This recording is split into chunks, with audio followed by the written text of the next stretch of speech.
Eu tenho uma boa notícia para compartilhar com toda a população aqui. Todo mundo conhece o Daniel Dias. Correio de Atibaia nas eleições 2020. Hoje, Emil Ono vai conversar com exclusividade com o Correio de Atibaia para falar um pouco mais sobre seus planos na Prefeitura. Nascido e criado em Atibaia, o atual vice-prefeito e próximo prefeito da cidade, Emil Ono, tem 54 anos e a fama de ser um político moderado e adepto do bom senso. Filho de um político tradicional da cidade, Emil iniciou a vida política quando seu pai, o ex-prefeito Takao Ono, que cumpriu também vários mandatos como vereador, o escolheu como sucessor para atuar na política do município. Há 12 anos se aproximou do atual prefeito Saulo Pedroso, quando cumpria o seu primeiro mandato como vereador. Em todas as suas candidaturas, Emil contou com o apoio da colônia japonesa, mas com certeza sua base de apoio se ampliou bastante, como mostram os números da eleição de 15 de novembro. Emil diz ter certeza que a cidade de Atibaia melhorou muito nos últimos anos e se diz preparado para assumir o cargo de prefeito e dar continuidade ao projeto de revitalização de Atibaia.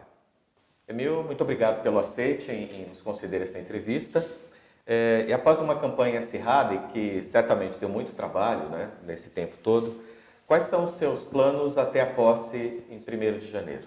Osni, eu quero começar agradecendo, deixando registrado aqui a minha gratidão a você e sua equipe que me disponibilizaram a oportunidade, alguns dias antes do processo eleitoral, de poder conversar com você e todo mundo que te acompanha. Então, muito obrigado. Agora, nós entramos na transição. A transição é um processo importante para todo mandatário que assume um cargo, mas eu acho que no nosso caso, ele é um pouco... é mais fácil, até porque é uma continuidade de um projeto político que governou 8 anos. A partir do dia 1º eu passo a ser o comandante. E o nosso projeto político, como eu sempre tenho dito, ele sempre teve uma sequência. Nós sempre pensamos muito lá na frente. A gente não tem por hábito ficar pensando muito o presente. Toda a programação e planejamento que a gente faz pensando sempre lá na frente. E em 2009, quando o Saulo, eu e o Saulo, nós éramos vereadores, a gente discutia muito a questão de infraestrutura da cidade e de equilíbrio da cidade. E nós fomos participar de um processo eleitoral para o Executivo só em 2012, ou seja, depois de quase 3 anos, 4 anos. Então, quando nós chegamos em 2013 na Prefeitura, a gente já sabia o que nós queríamos, que era a questão estruturante da cidade, a questão do equilíbrio da cidade. E nesses 8 anos de mandatos, a gente também já pensou a cidade para os próximos 4 anos, que é a questão de cuidar das pessoas, a questão de valorização das pessoas, investimento em capacitação das pessoas, porque a gente precisava estruturar a cidade, equilibrar a cidade, num próximo passo seria oportunizar a nossa população empregos, prosperidade, geração de emprego e renda. Então é isso que nós vamos aí entregar para o próximo mandato. Tenho conversado bastante ainda com a população, estou retornando às empresas, às casas aí que eu tive o prazer de sentar, de bater um papo, estou atendendo a imprensa.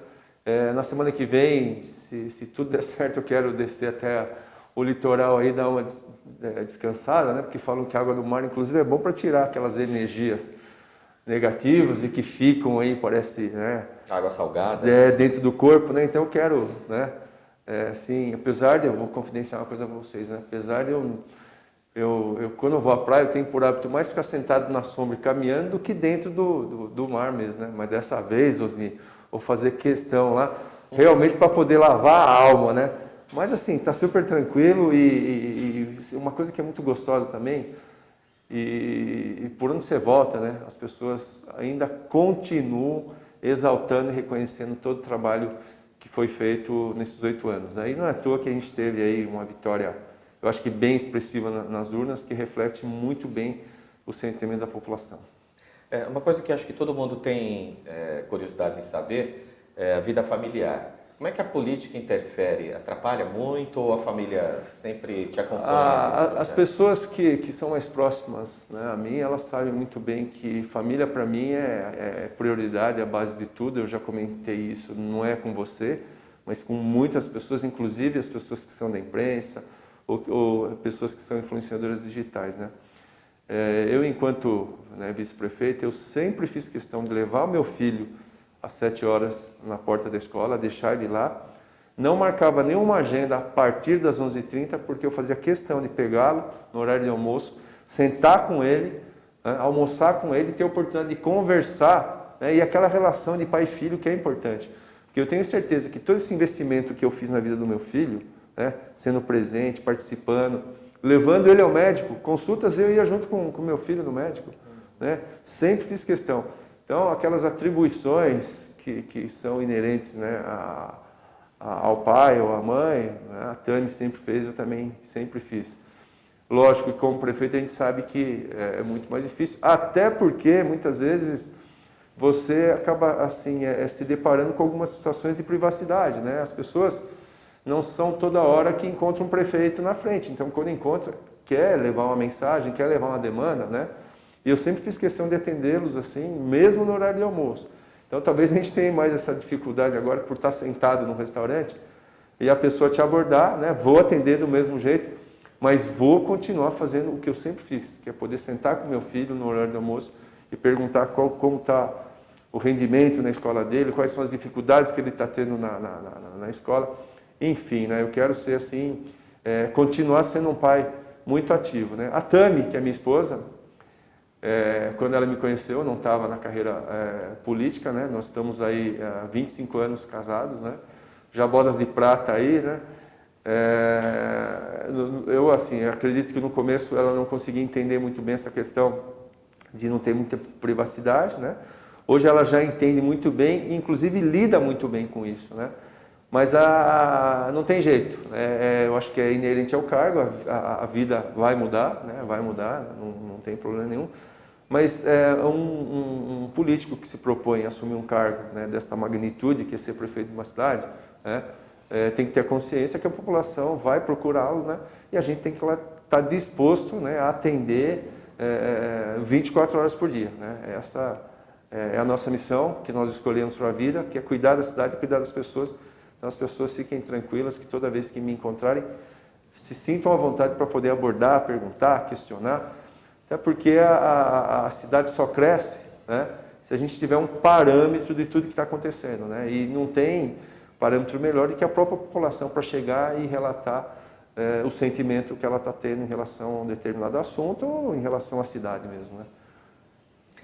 No lançamento oficial da sua candidatura, eu me lembro que o senhor ficou muito emocionado quando falou da sua mãe, e durante a campanha o senhor falou bastante do senhor Takal, né, e da carreira política, dos ensinamentos. Como é que ele influenciou o seu início de carreira e como é que foi isso, esses valores, o que ele lhe passou para que iniciasse essa carreira até agora? Você sabe que o meu pai, né, ele foi uma pessoa vitoriosa na carreira política dele. Eu até falei para minha mãe no domingo, né, falei, mãe, depois de proclamado o resultado, falei, mãe, eu tenho que fazer um agradecimento muito especial à senhora, porque a senhora é uma mulher, né, que conseguiu viver 14 convenções e vai ter a oportunidade de participar da 14ª posse. Eu acho que se você pegar no Brasil, é muito difícil alguém que tenha conseguido ser esposa, né, de político e mãe de político, né? A minha mãe está indo para a 14ª posse dela. Você sabe o que é isso? É um fato assim muito marcante. Mas meu pai era uma pessoa que preservava muito a família. Só para você ter uma ideia, Osni, quando ele era prefeito ou mesmo quando ele era vereador, quando nós perguntávamos ao meu pai, ô pai, estão falando na cidade, um determinado assunto, ele virava e falasse para mim, então, liga lá na Câmara, marca com a Tânia lá, um horário, você sobe lá a gente conversa. Então ele preservava a família assim, né, mas muito, muito, muito, muito. Tanto é que se eu contar para você que eu nunca assisti uma sessão ordinária enquanto ele foi vereador, as pessoas não acreditam, mas nunca assisti uma ordinária. Sessão de Câmara que eu assisti foi festiva, né, que era posse, título de cidadão, essas coisas eu cheguei a assistir, mas ordinária nunca. E mesmo quando ele foi prefeito, eu acho que, não sei, talvez não tenha ido no gabinete mais do que 10 vezes. Então ele preservava demais, né? Mas assim, na conduta, no dia a dia com a família, a gente aprendeu alguns valores, né? Por exemplo, a pontualidade. né? Eu tento ao máximo respeitar a questão da pontualidade, porque quando eu já estava casado, meu irmão casado, ele ligava para a gente e falou assim, nós vamos comer uma pizza em determinado lugar aí, às 20 horas. E se você chegasse lá às 20h15, ele falava, viu, quando eu te liguei para convidar, eu falei às 20 horas, não falei a partir das 20, né? Então ele era muito chato com essa questão de horário, né? Questão de ser honesto também, né? Aí é uma obrigação, mas também, né, cobrava muito a gente. Meu pai, eu acho que era um cara que pensava bastante também antes de proferir qualquer palavra, né? Porque eu acho que quando você é muito impulsivo, você acaba falando e acaba machucando, né, de uma maneira desnecessária algumas pessoas, né?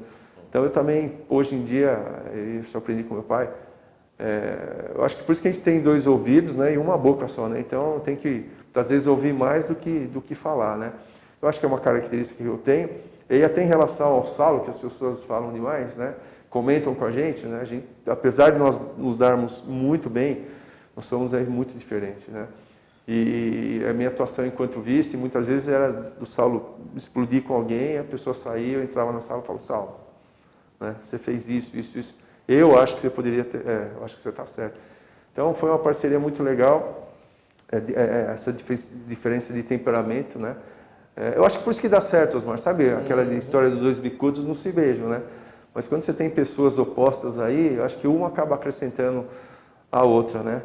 E eu acho que assim, viver o poder público é uma experiência de vida muitas vezes desgastante, porque você acaba convivendo com mentiras ou com colocações que não são verdadeiras, né? Mas é gratificante quando você vê que você conseguiu transformar uma cidade, mas principalmente transformar a vida das pessoas que mais precisam do serviço público, né? Até porque serviço público é servir aquela pessoa que precisa, né? Então é muito prazeroso isso aí. E eu tenho certeza, né, e estou com muita vontade de chegar o dia 1º, né, para que eu possa imprimir o estilo Emil de administrar uma cidade. O senhor falou agora há pouco das discussões com o Saulo lá em 2009, na década passada, e das discussões e das diferenças que acabam se complementando. O que isso trouxe de experiência na vida política para que o senhor possa assumir agora com convicção, né, de que vai transformar a cidade mais uma vez? Eu acho que a grande lição, né, que eu trago dessa convivência com o Saulo é a questão de pensar nas pessoas que mais precisam. Porque eu acho que se existe uma marca nesse governo aí, que foi muito marcante nos 8 anos, é a questão de cuidar das pessoas que mais precisavam, como eu disse, do serviço público, servir, né?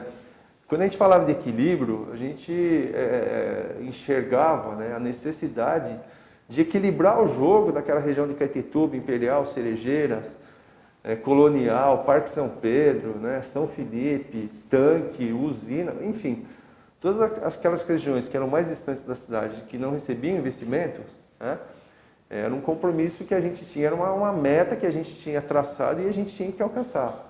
Né? Então, acho que esse ensinamento mas essa convergência, né, de opiniões que o governante, né, tem como missão servir, né, e cuidar das pessoas que mais precisam. Isso eu discuti muito com o Saulo, né, aprendemos juntos, eu e o Saulo, e tenho certeza que no próximo mandato nós vamos mandar. Né. Eu brinco ainda com o Saulo, né, se ele acha que ele vai ficar totalmente tranquilo, folgado no gás, não vai, né, porque eu acho que assim, um projeto político não é de uma única pessoa, são de várias pessoas. E como projeto, né, o próprio nome diz, você tem perspectiva para frente. Né? E o Saulo, tenho certeza, toda vez que eu precisar de um conselho dele, ele não vai se furtar a participar de uma discussão comigo, né? Como nós fizemos, né? E faremos até o dia 31 de dezembro. Né? A questão que eu sei para você da reunião que eu tenho daqui a pouco aí, ele faz questão de participar também, né? Até porque eu acho que é um momento muito importante da cidade aí. Mas eu acho que o grande ensinamento, né, e legado que a gente traz desse governo e trago do meu pai também é a questão de servir as pessoas, né? Porque eu acho que ninguém fica com 10 mandatos na cidade se não for servindo a população, né? Então acho que servir a população, né, é a grande lição aí que eu aprendi com meu pai, né? Eu e o Saulo fizemos isso muito bem e vamos levar para o próximo mandato. Emil, a gente tem ouvido muito no noticiário informações sobre uma segunda onda do coronavírus na Europa e me parece que em São Paulo aumentou o número de casos também. A cidade está preparada para encarar esse momento e de que forma que a gente pode ficar despreocupado em relação a isso enquanto cidadão? Eu acho que está preparado sim, né? Como sempre esteve. Eu acho que não é à toa que Atibaia foi uma das cidades, né, que não... Eu até citava a importância das pessoas participarem de um pleito eleitoral municipal, né?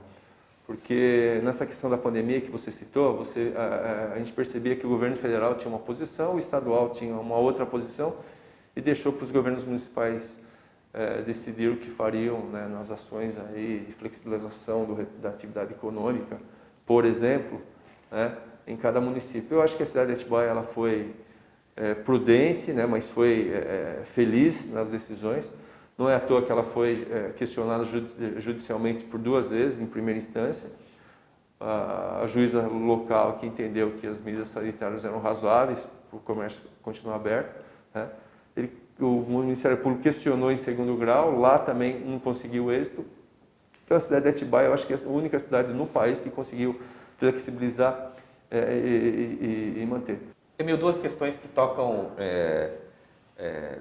de frente, assim, em cheio na população, né? Uma delas é a questão da rodoviária, que a gente tem um grande número de usuários, e a outra é o estádio, que foi motivo de muita discussão, inclusive na Câmara, entre torcedores e usuários, né? Queria saber do senhor como é que vai ficar essa questão da nova rodoviária e do estádio, que foi algo que começou aqui no governo Saulo. Então, eu acho que são dois apontamentos que é bem interessante aí. Vamos lá, a rodoviária. A rodoviária, né, o projeto continua de transferência da rodoviária ali da região central para aquela região ao lado do centro, né? Isso nós vamos tentar no próximo mandato, a realização desta obra aí. A do estádio, eu acho que eu tenho uma boa notícia para compartilhar com toda a população aqui.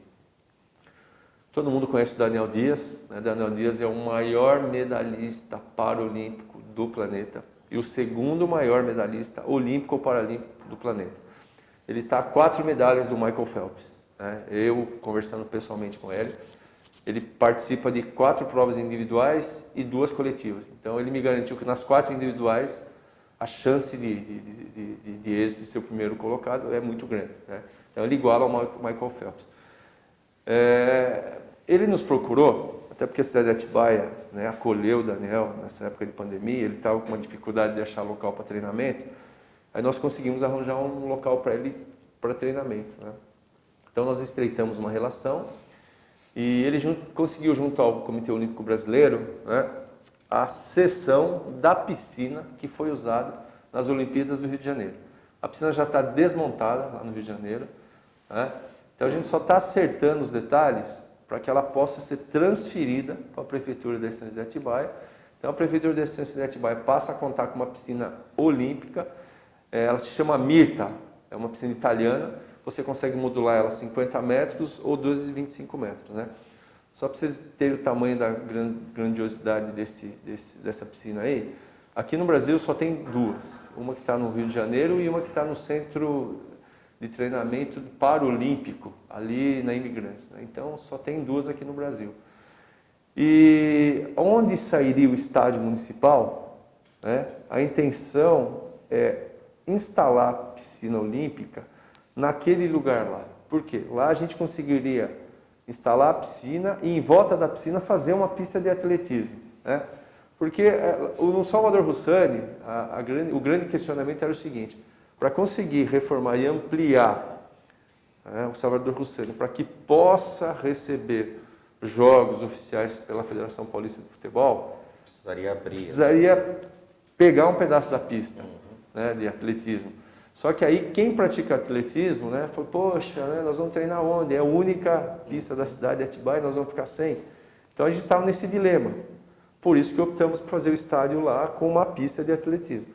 Agora com essa possibilidade do Daniel, né, presentear a cidade de Atibaia com uma piscina olímpica e o espaço, né, ser possível a instalação de uma pista de atletismo, então você consegue desativar a pista de atletismo que está no Salvador Rossani. Aí sim, então nós vamos optar por ampliar a arquibancada e reformar todo o estádio. Então o estádio não sai de lá, fica lá, né? Mas em contrapartida a gente ganha uma piscina olímpica, né? Inclusive, segundo o Daniel nos colocou, com chance de receber etapas do Campeonato Mundial, né? Porque é a única piscina aberta para competição que vai ter no país, né? Então, assim, um feito fantástico, né? Inclusive, o Daniel vem hoje para conversar com a gente aí, para acertar os detalhes aí da instalação dessa piscina. Então, já pode comemorar que Daniel Dias é Atibaia agora. Não, inclusive, eu já falei para ele, né? Falei, Daniel, o próximo passo é mudar para Atibaia, porque você está morando em Bragança, né? Tem que mudar para cá.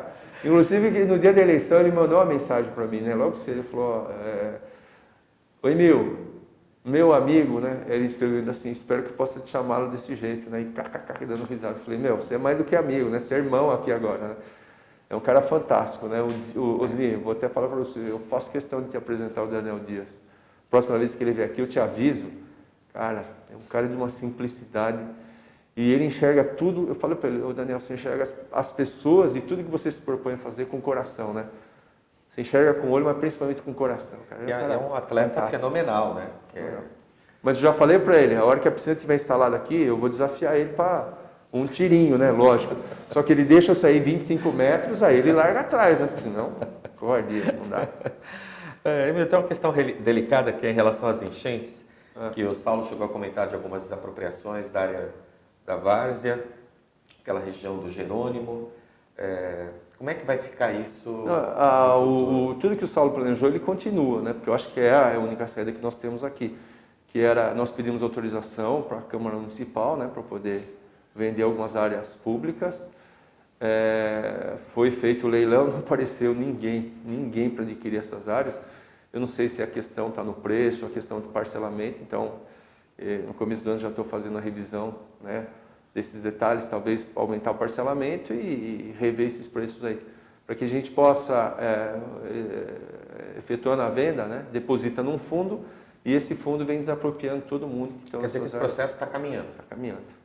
Tá certo. A gente ouviu essa semana uma notícia da reinauguração do Cinitá. Agora vai. Dia 15. Muito provavelmente dia 15 de dezembro a gente consiga entregar o Cinitá à população, né? O Cinitá é histórico para a cidade, né? Eu tenho 55 anos, né? Então eu tive o prazer de assistir, né, filmes lá no Cinitá. Porque a gente tinha 3 cinemas na cidade, Cinitá, Cine Paraíso e Cine Atibaia, né? Então, dia 15 aí está programado a entrega do Cinitá para a população de Atibaia. Estaremos lá. Em junho do ano passado, a gente teve uma paralisação dos servidores, que eles pediam um reajuste de 10%. E a gestão alegou problemas de caixa. Depois de alguns dias, a gente viu que a situação foi resolvida, houve um diálogo, né? Mas será que isso vai afetar futuramente a vida dos servidores municipais? Não, eu acredito que não, né? E eu sempre acredito no diálogo, Osni, né? Sentar com o sindicato, conversar, né? Chegar num denominador comum. A gente sabe que toda negociação pressupõe os dois lados ceder um pouco, né? Porque se um lado, né, fincar uma posição, né, e não for flexível, dificilmente você chega num bom denominador, né? E a gente tem que lembrar também, e aí, né, com todo respeito aos nossos servidores, e deixo aqui registrado o agradecimento, se a cidade de Atibaia alçou o patamar que está hoje, é graças aos servidores, porque senão não adianta você ter um prefeito, empreendedor, vice-prefeito, empreendedor, né, se você não tiver um time de colaboradores que faça a diferença, né? A gente tem que sempre se pautar, principalmente pela questão financeira do município, né? A questão do município, financeira do município é muito relevante.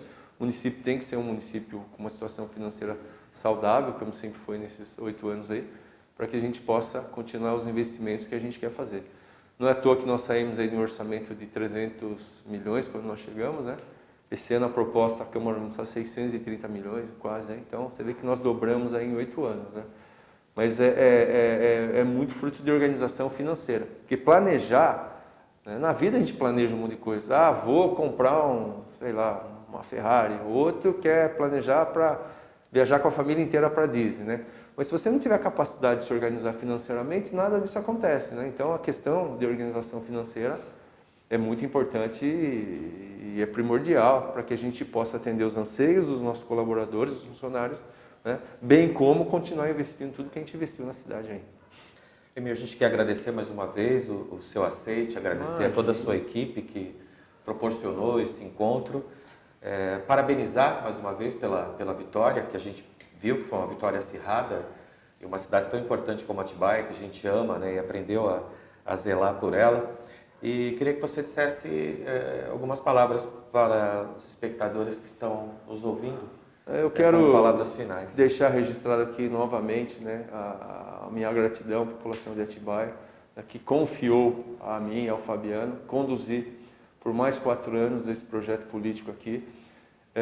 Agradecer, né, eu acho que também a citação, né, do resultado que a gente teve na urna aí, é um reflexo de toda a transformação que a gente conseguiu propor para a cidade de Atibaia, né, na vida das pessoas, né, o resgate da autoestima das pessoas e deixar registrado aqui toda a disponibilidade, né, de continuar esse grande projeto, essa grande transformação que nós fizemos na cidade, né. E lógico, contar também com a ajuda de vocês, Osni, né, que muitas vezes a gente não consegue chegar nos 4 cantos da cidade com uma mensagem, né? E através, né, do teu canal, eu tenho certeza que essa mensagem chega em regiões assim longínquas, né, e muito distantes daqui da cidade de Atibaia, quem dirá quase na divisa com outros municípios aí, né? Então, muito obrigado de dar essa oportunidade de me dirigir, né, a vocês e todas as pessoas que te acompanham aí, de uma maneira, inclusive, muito democrática, né? Muito democrática, muito transparente, isso é muito gratificante. E conte comigo, Osni, toda vez que precisar, né? E eu vou contar com você também, toda vez que eu precisar me conversar com a população, né, para poder passar uma mensagem, né, mensagens importantes aí, a gente vai procurar você também. É isso aí. Tá bom? Meu muito obrigado, boa sorte, Deus abençoe a todos nessa caminhada e fique com a gente, é o Correio de Atibaia, nas eleições 2020.